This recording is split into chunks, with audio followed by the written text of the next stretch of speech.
On, சத்தியம்னா என்ன? மரண பயம் ஏன் வருது? கடவுளை தேடுறவங்க ஏன் இவ்ளோ குறைவா இருக்காங்க? ஆமா, கண்டிப்பா இந்த மாதிரி கேள்விகள் எல்லார் மனசுலயும் எப்பவாவது ஒரு முறை வந்திருக்கும். கரெக்ட். ஆனா இதுக்கெல்லாம் விடை தேடி போனா நமக்கு கிடைக்கிறதெல்லாம் வெறும் தத்துவார்த்தமான குழப்பமான பதில்கள் தான். இன்னைக்கு நாம ஒரு மிக ஆழமான உரையாடலுக்குள் நுழைய போறோம். ஓஷோவின் தம்மபதம் சொற்பொழிவுகளின் 91வது ஆடியோவைத்தான் நம்ம முழுமையாக அலச போறோம். தம்மபதம் அப்படிங்கிறது புத்தரின் போதனைகள். ஆன், ஆனா ஓஷோவோட சிறப்பு என்னவென்றால், அவர் தம்மபதத்தை பற்றி பேசினாலும் உண்மையை விளக்க அவருக்கு எந்த எல்லைகளும் கிடையாது. உண்மைதான். இந்த ஒரு உரையில அவர் புத்தரை தாண்டி இயேசு கிறிஸ்து, ஜப்பானிய ஜென் துறவிகள், செயின்ட் தெரேசா என்று பல தளங்களை இணைக்கிறார். இந்த ஆழமான பயணத்துக்குள் நாம இப்ப போகலாம். நீங்களும் எங்களோட சேர்ந்து வாங்க. இதுல நாம முதலில் கவனிங்கிய ஒரு சூட்ச்மம் இருக்கு. அறிவை நாம எப்படி பார்க்கிறோம் அப்படிங்கிறது தான் அது. நாம எல்லோருமே அறிவை வெறும் தகவல்களாக, அதாவது ஒரு இன்ஃபர்மேஷனாக சேகரிக்க பழகிட்டோம். ஆமா, புத்தகங்களை படிக்கிறோம், நிறைய வீடியோக்களை பார்க்கறோம். கரெக்ட். ஆனா அதைத் தாண்டி அது நம்முடைய தினசரி அனுபவங்களோடு நம் மூச்சுக்காற்றோடு கலக்கிறதா என்று கேட்டால் இல்லைன்னு தான் சொல்லணும். ஓஷோ இங்கு தொடும் அந்த 4 கேள்விகளும் சத்தியம், மரணம், கடவுள் தேடல், அப்புறம் சோம்பேறித்தனம். இவை ஏதோ வானத்திலிருந்து குதித்த கேள்விகள் கிடையாது. நிஜமாவே ஒவ்வொரு நாளும் நாம நமக்குள் போராடி கொண்டிருக்கும் நிஜமான முரண்பாடுகள் தான் இவை. ஆமா, இதை வெறும் தகவலாக இல்லாமல் ஒரு அனுபவமாக எப்படி பார்ப்பது என்பதைத்தான் இந்த உரையாடல் நமக்கு உணர்த்தப் போகுது. அந்த அனுபவத்தை பத்தி பேசும்போதுதான் முதல் கேள்வி ரொம்ப ஆழமா விழுது. சத்தியம் என்றால் என்ன அப்படிங்கிற கேள்வி. ஓஷோ இதுக்கு கொடுக்கிற முதல் பதில பார்த்தா சத்தியத்தை யாராலும் வார்த்தைகளால் விளக்கவே முடியாது என்கிறார். எந்த வார்த்தையாலும் விளக்க முடியாது. ஆமா, எனக்கு உடனே பைபிளில் வரும் அந்த புகழ்பெற்ற நிகழ்வுதான் நினைவுக்கு வருது. இயேசு கிறிஸ்துவுக்கு மரண தண்டனை விதிப்பதற்கு முன்பு அவரை விசாரிக்கும் ரோமானிய ஆளுநரான பாண்டியஸ் பிலாத்து இயேசுவிடம் நேரடியாக ஒரு கேள்வியை கேட்கிறார். சத்தியம் என்றால் என்ன என்று. ஆன், ரொம்ப முக்கியமான கட்டம் அது. தான் வாழ்நாள் முழுவதும் எத்தனையோ போதனைகளை, கதைகளை அந்த மௌனத்தின் ஆழத்தை நாம ஒரு கணம் நின்று நிதானிக்கணும். வார்த்தைகளால் சத்தியத்தை விவரிக்க முயன்றால் அது அந்த நொடியே அசத்தியமாகிவிடும் என்பதுதான் ஓஷோ வைக்கிற வாதம். மொழிக்கு ஒரு பெரிய எல்லை இருக்கு. இதை விளக்க ஓஷோ இன்னொரு கோணத்தையும் கொண்டு வர்றாரு. ஜப்பானிய ஜென் துறவி கதை தானே? அதேதான். லிங்ஷு பற்றிய ஒரு வரலாற்று நிகழ்வு அது. ஒரு முறை அந்த நாட்டு மன்னர் சத்தியம் பற்றி ஒரு பிரம்மாண்டமான சொற்பொழிவு ஆற்றும்படி லிங்ஷுவை அழைக்கிறார். மன்னர், அமைச்சர்கள் என பெரிய கூட்டமே ஆவலோடு காத்திருக்கு. ஆமா, எல்லாரும் என்ன சொல்ல போறாருன்னு பார்க்க ஆர்வமா இருந்திருப்பாங்க. கரெக்ட். லிங்ஷு மேடைக்கு வர்றாரு. சத்தியம் என்றா என்ன என்று மன்னர் கேட்டவுடன் லிங்ஷு ஒரு வார்த்தை கூட பேசல. தன் முன்னால் இருந்த மேஜையை ஓங்கி சத்தமாக தட்டிவிட்டு மேடையை விட்டு படபடவென இறங்கி போயிட்டே இருக்காரு. மன்னருக்கு கோபம் தாங்க முடியல. கண்டிப்பா. என்ன இது, இவ்வளவு நேரம் காத்திருந்தோமே, ஒரு வார்த்தை சொல்லக்கூடாதான்னு கேக்குறாரு. ஆனால் அந்த மௌனத்திலும் அந்த திடீர் சத்தத்திலும் லிங்ஷு ஒரு பெரிய உண்மையை உணர்த்தினார். சத்தியத்தை அனுபவிக்கத்தான் முடியுமே தவிர தத்துவமாக்கி சொல்லிக் கொடுக்க முடியாது. அது மட்டும் கிடையாது, அவர் இறக்கும் தருவாயிலும் இதே மாதிரியான ஒரு விஷயம்தான் நடந்திருக்கு. லிங்ஷு மரணப்படுக்கையில் இருந்தபோது அவருடைய சீடர்கள்லாம் கூடிட்டாங்க. எல்லாருக்கும் கடைசி நேரத்துல ஒரு அறிவுரை வேணும்னு ஆசை. ஆமா, எல்லோருக்கும் ஒரு ஆதங்கம். சுவாமி, வாழ்நாள் முழுவதும் சத்தியம் பற்றி நீங்கள் நேரடியாக எதுவுமே சொல்லவில்லையே, இப்பவாது ஒரு சின்ன வழிகாட்டுதல சொல்லிட்டு போங்க என்று மன்றாடுகிறார்கள். லிங்ஷு கண்களை மூடிக்கொள்கிறார். மீண்டும் அதே முழுமையான மௌனம்.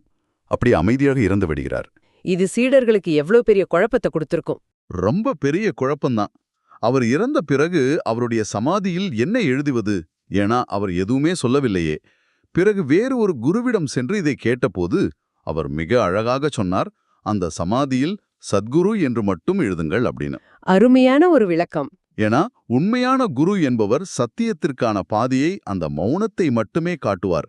சத்தியம் இதுதான் என்று ஒரு எல்லைக்குள் வார்த்தைகளால் அடைக்க மாட்டார். அதுதான் ஒரு சத்குருவின் அடையாளம். இந்த இடத்துலதான் நாம ஒரு பெரிய தடையை எதிர்கொள்றோம். நாம எல்லோருமே வார்த்தைகளுக்கு அடிமையாகி இருக்கோம். இத உடைக்க ஓஷோ ஒரு அருமையான நகைச்சுவை கதையை சொல்றாரு. பார்வையற்ற ஒருவன் ஒளியை பற்றி புரிந்து கொள்ளும் முயலும் கதை. ஆமா, அந்த பார்வையற்றவனுக்கு அவனுடைய நண்பர்கள் முதல் முறையாக பாயசம் கொடுக்கறாங்க. அவனுக்கு அதனுடைய சுவை மிகவும் பிடித்து போகுது. ரொம்ப பிரமாதமா இருக்கே, இது என்ன நிறத்துல இருக்குன்னு கேக்குறான். நண்பர்கள் வெள்ளை நிறத்துல இருக்குன்னு சொல்றாங்க. பிறவியிலேயே பார்வையற்ற ஒருவனுக்கு வெள்ளை என்றால் என்னவென்று எப்படி தெரியும்? அதுதான் சிக்கல்.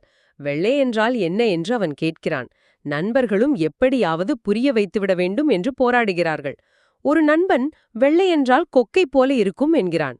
கொக்கு என்றால் எப்படி இருக்கும் என்ற பார்வையற்றவன் மீண்டும் கேட்க, நண்பன் தன் கையை கொக்கின் கழுத்தைப் போல வளைத்து பார்வையற்றவனை தொட்டு பார்க்கச் சொல்றான். அப்போ அந்த பார்வையற்றவன் தொட்டு பார்க்கிறான். ஆமா, பார்வையற்றவன் அந்த வளைந்த கையை மேலிருந்து கீழாக தொட்டு பார்த்துவிட்டு மிக ஆழமான ஒரு உண்மையை கண்டுபிடித்ததைப் போல சந்தோஷமாக சொல்றான். ஓஹோ, இவ்வளவுதானா விஷயம்? பாயசம் என்பது இப்படி வளைந்த கை போலதான் இருக்குமாம். இப்போது எனக்கு பாயசத்தின் நிறம் முழுமையாக புரிந்துவிட்டது என்று. இதை கேட்கும்போது சிரிப்பு வந்தாலும் இது எவ்வளோ பெரிய உண்மையா நமக்கு உணர்த்துகிறது. நாம எல்லோரும் அப்படிதான் இருக்கிறோம் இல்லையா? கண்களை மூடிக்கொண்டு ஏதோ ஒரு வளைந்த கையை தொட்டு பார்த்துவிட்டு இதுதான் கடவுள், இதுதான் சத்தியம் என்று நம்பிக்கொண்டிருக்கிறோம். கண்டிப்பா. அறியாமையில் இருக்கும் ஒருவருக்கு சத்தியத்தை வார்த்தைகளால் விவரிப்பது எப்படி தவறான புரிதலுக்கு வழிவகுக்கும் என்பதை இந்த கதை நெத்தியடியாக சொல்லுது. பார்வையற்றவனுக்கு ஒளியைப் பற்றியோ நிறத்தைப் பற்றியோ விவாதிப்பதில் எந்த பயனும் இல்லை.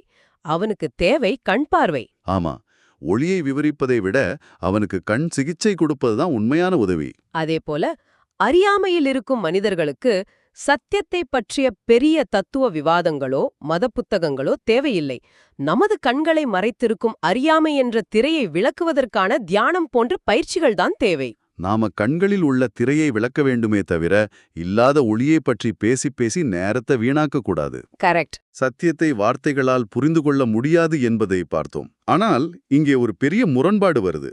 சரி, வார்த்தைகளை விட்டுவிட்டு பல வருடங்களாக தீவிரமான ஆன்மீக பயிற்சிகளை செய்பவர்களுக்காவது அந்த உண்மை புரிகிறதா என்றால் அங்கும் ஒரு சிக்கல் இருக்கு. பெரிய சிக்கல் அது. இதை விளக்க ஓஷோவிடம் கேட்கப்பட்ட ஒரு கேள்வியை பார்க்கலாம். ஒரு தாயார் சுமார் 50 ஆண்டுகளாக ஜைன மத வழக்கங்களை கடுமையாக கடைபிடித்து வர்றாங்க. விரதங்கள், பூஜைகள், கடுமையான கட்டுப்பாடுகள் என அனைத்தையும் செய்தவர். அரை நூற்றாண்டு காலம். ஆமா, ஆனால் மரணப்படுகையில் இருக்கும்போது அவருக்கு திடீரென்று கடுமையான மரண பயம் வந்துவிடுகிறது.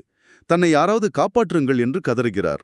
50 வருட ஆன்மீக பயிற்சிக்கு பிறகும் ஏன் ஒருவருக்கு மரண பயம் வர வேண்டும் என்ற கேள்வி அங்கே எழுது. இந்த கேள்வி நம்முடைய ஒட்டுமொத்த ஆன்மீக புரிதலையே உலுக்கக்கூடியது. இத ஓஷோ ஜீவிஷ்ணா என்ற வார்த்தையை கொண்டு மிக ஆழமாக விளக்குகிறார். ஜீவிஷ்ணா என்றால் என்ன? பிழைத்திருக்க வேண்டும், வாழ வேண்டும் என்ற தீவிரமான ஆசை. மனிதர்களின் இந்த வாழும் ஆசை சாதாரண நேரங்களில் வெளியில் தெரிவதில்லை. ஆனால் மரணம் பக்கத்தில் வந்து நிற்கும்போதுதான் அதனுடைய உண்மையான வீரியம் வெளிப்படுது. அப்ப அந்த 50 வருட பயிற்சி, அந்த தாய் 50 வருடங்களாக செய்தது உண்மையான தியானமோ தன்னுணர்வை தேடும் பயணமோ அல்ல.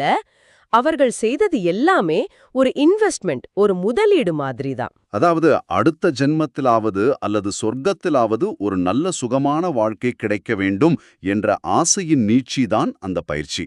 ஆமா, இங்குள்ள சின்ன சின்ன உலக ஆசைகளை விட்டுவிட்டு சொர்க்கத்தின் மீது மிக பெரிய ஆசை வைப்பது ஆன்மீகம் அல்ல. அது கடவுளிடம் பேரம் பேசுவது போலதான். அடிப்படையில் உள்ளே இருக்கும் ஆசை அப்படியேதான் இருக்கு, அதன் வடிவம்தான் மாறியிருக்கு. இதைவிட ஒரு சிறப்பான விளக்கம் இருக்க முடியாது. இந்த ஆசையின் தன்மையை விளக்க ஒரு விறகு வெட்டியின் கதை வருதே, அது இந்த ஜீவிஷ்ணாவை இன்னும் கொஞ்சம் தோலுரித்து காட்டுது. ஒரு 70 வயது முதியவர், வாழ்நாள் முழுவதும் விறகு வெட்டி தளர்ந்து போனவர். ஒரு நாள் வெயில்ல கஷ்டம் தாங்க முடியாமல் அந்த விறகு மூட்டையை கீழே போட்டுவிட்டு, யமதர்மராஜனே, என் உயிரை இப்போதே எடுத்துக்கொள், என்னால் இந்த கஷ்டத்தை ஒரு நொடி கூட தாங்க முடியவில்லை என்று வானத்தை பார்த்து கதறுகிறார். ஆனா உடனே யமன் வந்துடுறாரு. ஆமா, ஆச்சரியப்படும் விதமாக அடுத்த நொடியே யமன் அவர் முன்னே வந்து நின்று, என்னப்பா கூப்பிட்டாயா, உன் உயிரை எடுக்க நான் தயார் என்று சொல்கிறான். யமனை கண்டதும் அந்த முதியவருக்கு பயத்தில் கை காலெல்லாம் நடுங்க ஆரம்பித்து விடுகிறது. வாழ்ந்த கஷ்டமெல்லாம் மறந்து உயிர் மீது ஒரு அலாதியான ஆசை ஒட்டிக்கொள்கிறது. உயிர் பயம் வந்துருச்சு.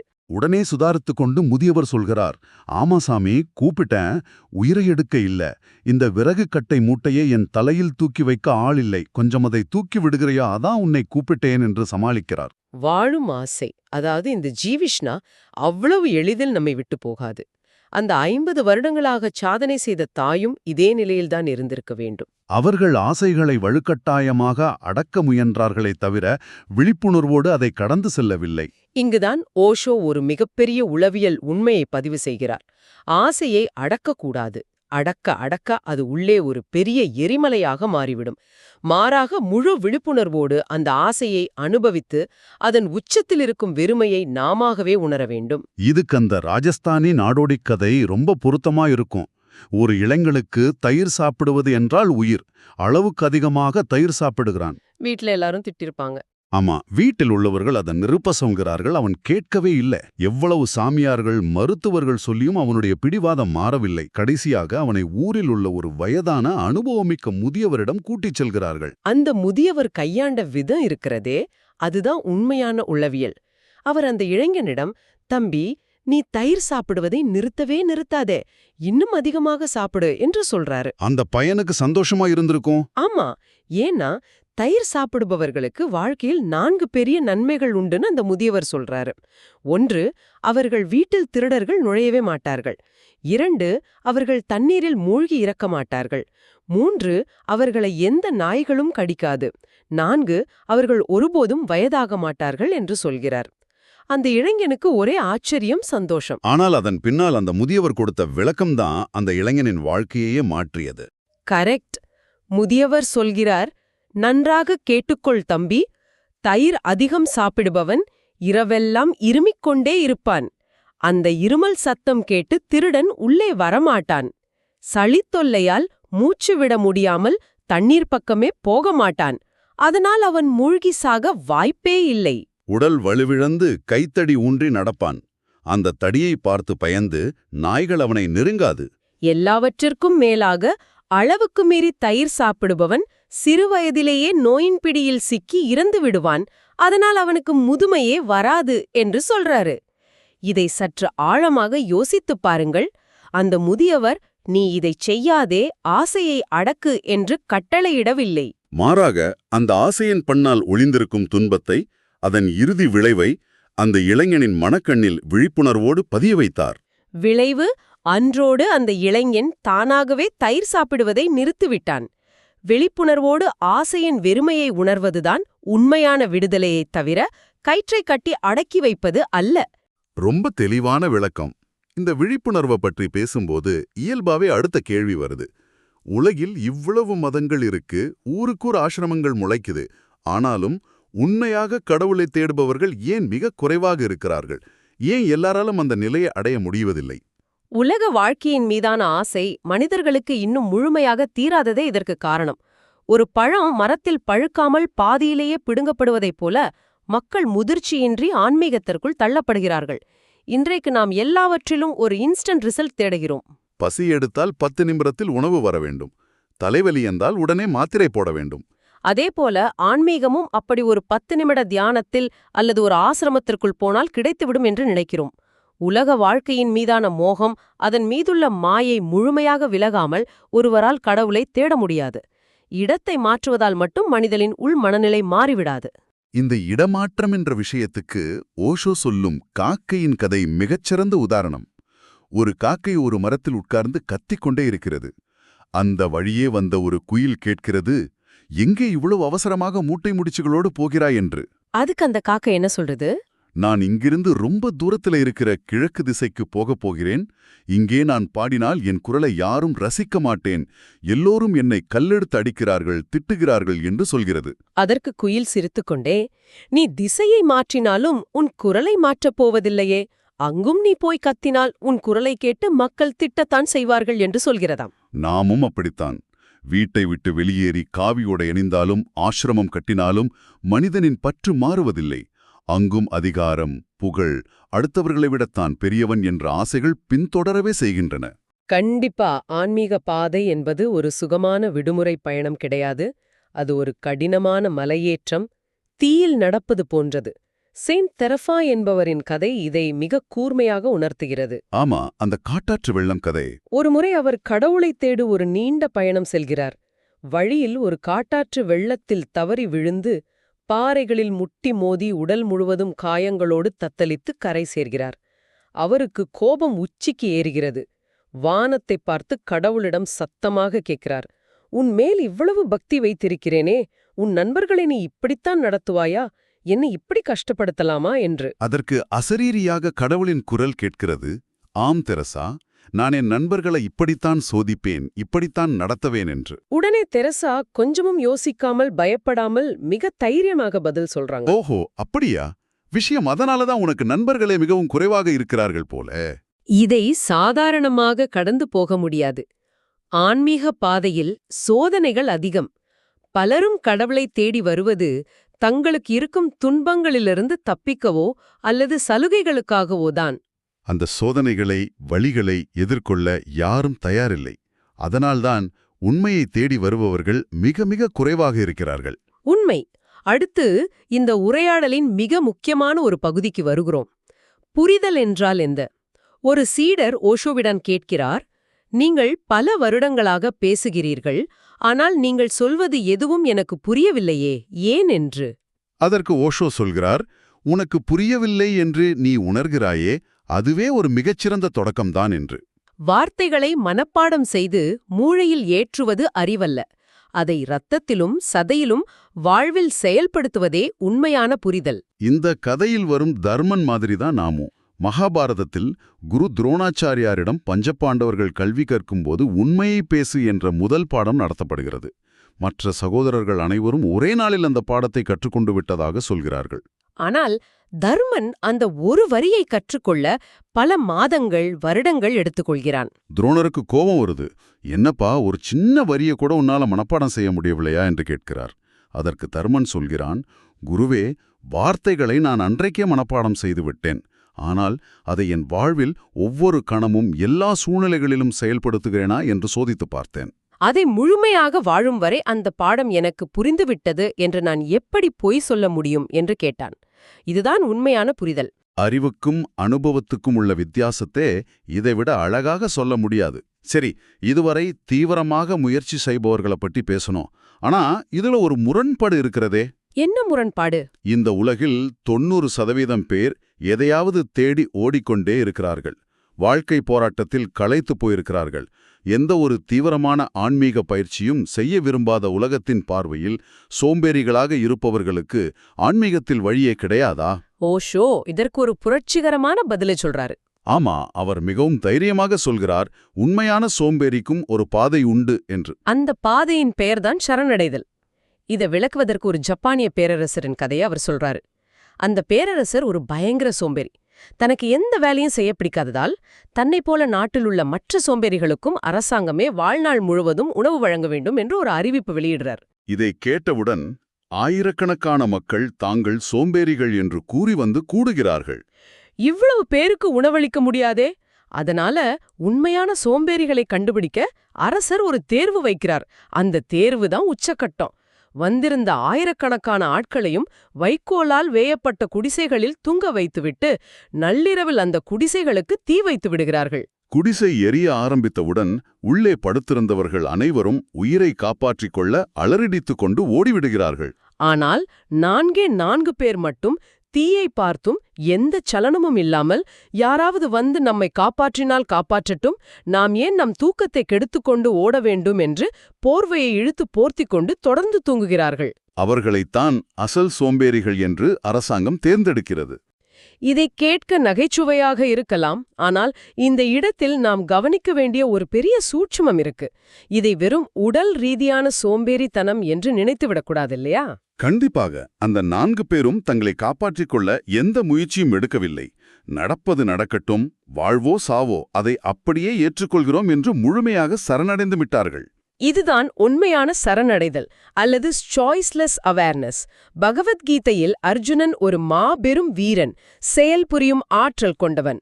அவனுக்கு கிருஷ்ணர் காட்டிய வழி கர்மயோகம், அதாவது செயலில் முழுமையாக இறங்குவது. ஆனால் செயலில் ஈடுபட விரும்பாத, இயல்பாகவே அமைதியை தேடுபவர்களுக்கு எல்லாவற்றையும் அப்படியே ஏற்றுக்கொண்டு தங்களை முழுமையாக இயற்கை அல்லது கடவுளின் விருப்பத்திற்கு ஒப்படைக்கும் அஷ்டாவக்ரரின் பாதை பொருந்தும். இதுதான் சரணடைதல். ஆன்மீகத்தில் ஒரே ஒரு பாதைதான் இருக்கிறது என்று யார் சொன்னாலும் அது பொய். ஓடப்பிடித்தவர்கள் ஓடலாம், அமைதியாக உட்கார பிடித்தவர்கள் உட்காரலாம். அவரவர் சுபாவத்திற்கேற்ற பாதையை தேர்ந்தெடுப்பதுதான் உண்மையான சுதந்திரம். ரொம்ப அருமையான ஒரு இடத்துக்கு வந்திருக்கோம். எனவே இதற்கெல்லாம் என்ன அர்த்தம்? இன்றைய விவாதத்தின் ஒட்டுமொத்த சாராம்சத்தையும் கொஞ்சம் தொகுத்து பார்ப்போம். சத்தியம் என்பது நாம் வெளியே புத்தகங்களிலோ விவாதங்களிலோ தேடிப் பெறுவது கிடையாது. அது நமக்குள் நாமே அனுபவித்து உணர வேண்டிய ஒரு மௌனம். ஆசையை வலிந்து அடக்குவது எரிமலையை மூடி வைப்பதற்கு சமம். அதற்கு பதிலாக முழு விழிப்புணர்வோடு அந்த ஆசையின் வெறுமையை புரிந்து கொண்டு கடந்து செல்வதே உண்மையான விடுதலையைத் தரும். ஆசிரமங்களுக்கு ஓடுவதால் மட்டும் மனம் மாறிவிடாது. இடமாற்றத்தை விட உள்மனமாற்றமே முக்கியம். செயல்புரிபவர்களுக்கு கர்மயோகமும், எதையும் அப்படியே ஏற்றுக்கொள்ளும் சோம்பேறிகளுக்கு சரணடைதலும் வழிகாட்டுகின்றன. எல்லாமே விழிப்புணர்வில்தான் அடங்கியிருக்கு. நம்முடைய ஒவ்வொரு செயலையும் நாம் எந்த விழிப்புணர்வோடு செய்கிறோம் என்பதுதான் இங்கே மையப்புள்ளி. இப்போது இதை கேட்டுக்கொண்டிருக்கும் உங்களை நோக்கி நேரடியாக ஒரு கேள்வி. கொஞ்சம் ஆழமாக யோசித்துப் பாருங்கள். நீங்கள் இப்போது செய்யும் தியானமோ பூஜையோ அல்லது எந்த நற்செயல்களோ உண்மையிலேயே உங்கள் அறியாமையை விலக்கி உங்களை சுதந்திரமானவராக ஆக்குகிறதா?